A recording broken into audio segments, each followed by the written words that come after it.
आ चुके हैं कि जनरल बाजवा एक्सटेंशन नहीं लेना चाहते। वजीर आजम पाकिस्तान इस मामले पर खामोश हैं और उनकी सारी तवज्जो सैलाब मुतासरीन की तरफ है। वो मुल्क की माशी सूरत हाल पर भी काफ़ी परेशान दिखाई देते हैं। इलेक्शन कमीशन ने नाज़रीन दूसरी तरफ कौमी असम्बली के हलकों में ज़िमनी इंतखाबात 16 अक्टूबर को करवाने का ऐलान कर दिया, जिसमें शेखुपुरा है, खानेवाल है, भावल नगर है। यहाँ सूबाई असम्बली की नशिस्तों पर भी 16 अक्टूबर को ही पोलिंग होगी। अब कराची में बल्दियाती इंतखाबात 23 अक्टूबर को होंगे। सैलाब के बाइस ये तमाम इंतखाबात मुलतवी हुए थे, जिस पर खान साहब दावा कर रहे थे कि इंतखाबात उनकी मकबूलियत की वजह से मुलतवी किए गए हैं। लेकिन अब खान साहब क्या कहेंगे? सवाल ये दोनों क्यों इलेक्शंस करवाने से डरते हैं? ये डरते आपकी वजह से हैं। इनको पता है कि जब इलेक्शन हुआ इनका नाम और निशान मिट जाएगा। प्रोग्राम में मुझे इस वक्त निहाल हाशमी साहब पाकिस्तान मुस्लिम लीग नून से ज्वाइन कर चुके हैं, उन्हें खुशामदीद कहती हूँ। आमिर ज़िया साहब मेरे साथ मौजूद हैं, सीनियर एनालिस्ट हैं। बहुत शुक्रिया सर, अस्सलाम वालेकुम। अब निहाल साहब, खान साहब की तजवीज़ पर हुकूमत की अभी तक कोई वाज़ेह पोजीशन सामने नहीं आ रही है। सर, क्या अंदरूने खाना कुछ सोचा जा रहा है उनकी तजवीज़ के हवाले से? निहाल साहब। बिस्मिल्लाहिर्रहमानिर्रहीम। किरण, खान साहब को पहले तो वाज़ेह करना चाहिए, हुकूमत आप कह रहे हैं, वो भाई हुकूमत एक नाम है, हुकूमत का नाम लेके कहे ना, आपसे माने किसको एड्रेस कर रहे हैं, वो ये हम समझने से कासिर हैं। दूसरी बात, खान साहब इस तरह की धमकियां देते रहते हैं, इस तरह की धमकियां आती रहती है, ये गिदड़ भपकियां हैं। इन गिदड़ भपकियों पे 22 करोड़ के मुल्क की आवाम और उसकी हुकूमत और उसके वज़ीर आज़म मुतासिर नहीं होते। इस तरह की धमकियां वो आए रोज़ देते हैं। मैं तो कहूँगा सबसे पहले हुकूमत को चाहिए कि संजीदगी से लें खान साहब की सेहत को, और उनको एक साइकियाट्रिस्ट से उनका इलाज होना चाहिए या किसी अच्छे से। उनका मेंटल हेल्थ जो है वो ठीक नहीं है। वो 22 करोड़ लोगों को चैलेंज करते हैं, वो अपने ही मुल्क पे कब्जा करना चाहते हैं, अपने ही दारुल खुलाफा पे यलगार करना चाहते हैं। तो कोई भी ज़ई शऊर आदमी इस तरह की तो बात नहीं करेगा। और वो बताएं ना कि उन्होंने 4 सालों में क्या किया था। वो आज़ादी दिलाएंगे तो वो 4 सालों में आज़ादी क्यों नहीं दिया था जब वो हुकूमत थे? और आज उनकी हुकूमत सूबों में है, पंजाब में है, कश्मीर में है, केपी में है, जीबी में है, वहाँ के लोगों को कितनी आज़ादी और सहूलतें दी उन्होंने। सदर मुमलिकत भी निहाल साहब एक्टिव हो गए हैं ना, और सदर मुमलिकत साहब भी ऐसा कहा जा रहा है कि वो ब्रिज का किरदार अदा करने के लिए तैयार हैं, यानी कि हुकूमत के दरमियान और पाकिस्तान तहरीक इंसाफ के दरमियान। अगर वो इनिशिएटिव लेते हैं सर, फिर हुकूमत तैयार होगी एक मेज पर आने के लिए, पीटीआई से इस मामले पर बात करने के लिए? सर किरण देखिए, सदर मुमलिकत हो या कोई भी XYZ हो, पाकिस्तान में एक आइन है, एक दस्तूर है, ये सियासी कल्चर है, पार्लिमानी कमिटीज़ हैं, पार्लियामेंट है, सब कमिटीज़ हैं। उनके जो लोग हैं वो जाएं पार्लियामेंट में बैठ के प्राइम मिनिस्टर से बात करें, वो जो अपोजिशन लीडर उनसे बात करें। ये इस तरह की चीज़ें, ये कोई बनाना रिपब्लिक है कि आप सदर साहब आएंगे? सदर साहब का क्या रोल है भाई? कोई रोल नहीं है इसमें। जो लीडर ऑफ द अपोजिशन वो आके बात करे, जो आइन और कानून के मुताबिक जो भी हमसे बात करेगा हम उससे बात करेंगे। और जो आइन और कानून से मावरा बात करेगा, गुंडागर्दी करेगा, बदमाशी करेगा, तो फिर हमें भी पता है कि किस तरह से गुंडों को, बदमाशों को, दहशतगर्दों को जवाब दिया जाता है।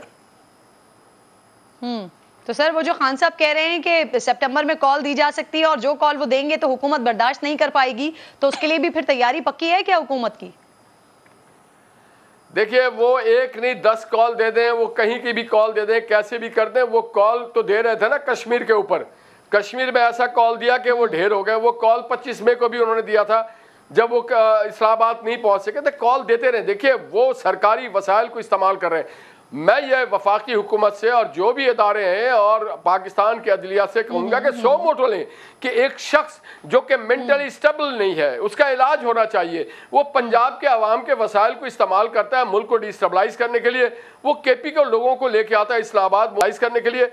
वो उसकी पार्टी की हुकूमत है वहाँ पे, और वो लोगों की जिम्मेदारी अदा नहीं कर रहा है, लोगों की जान और माल की हिफाजत नहीं कर रहा है, सलाब ज़दागान की हिफाजत नहीं कर रहा है, उनको सहूलतें नहीं दे रहा।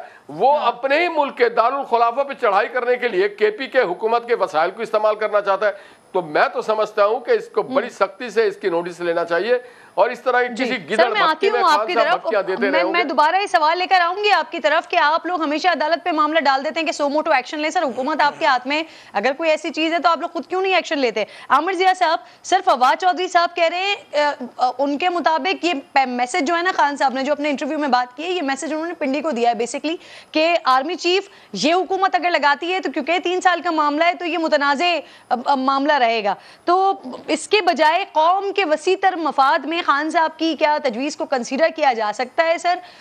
جانے والے ٹھہر سکتے ہیں سر؟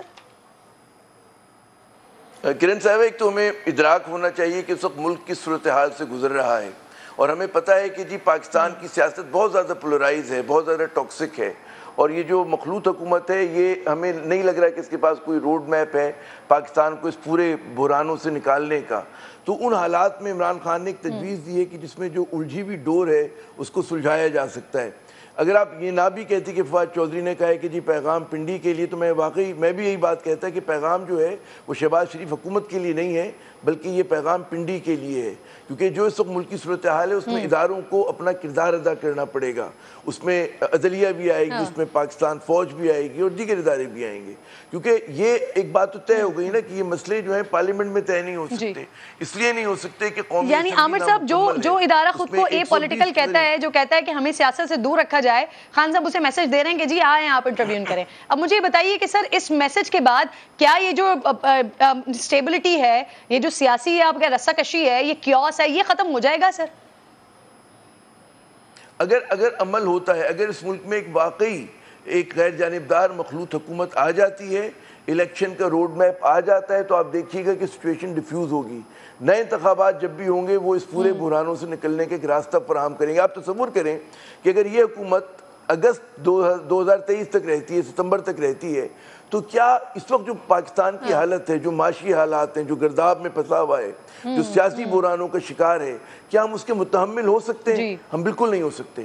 پاکستان پہلے گھٹنوں پہ آ گیا، خاک مدین پتہ نہیں کیا ہو جائے۔ اور یہ جو قدرتی آفت ہے نا عامر صاحب، یہ قدرتی آفت ایک ہے، اب اس قدرتی آفت میں سر آپ کی جی میں آپ سے سوال ہی کر رہی ہوں سر کہ آپ کا سیاسی تجزیہ کیا کہتا ہے سر کہ یہ پریکٹیکل دکھائی دیتا ہے الیکشنز کروانا، الیکشنز ہونا؟ سر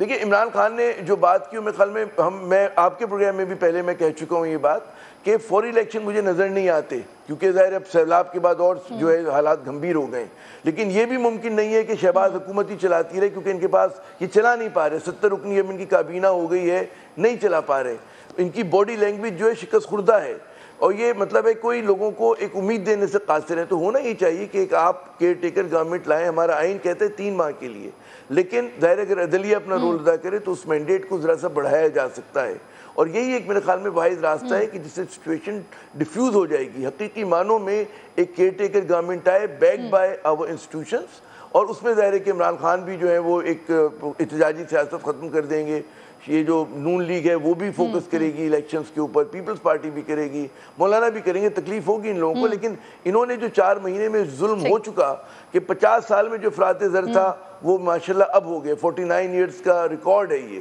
آپ کا روپیہ سنبھل نہیں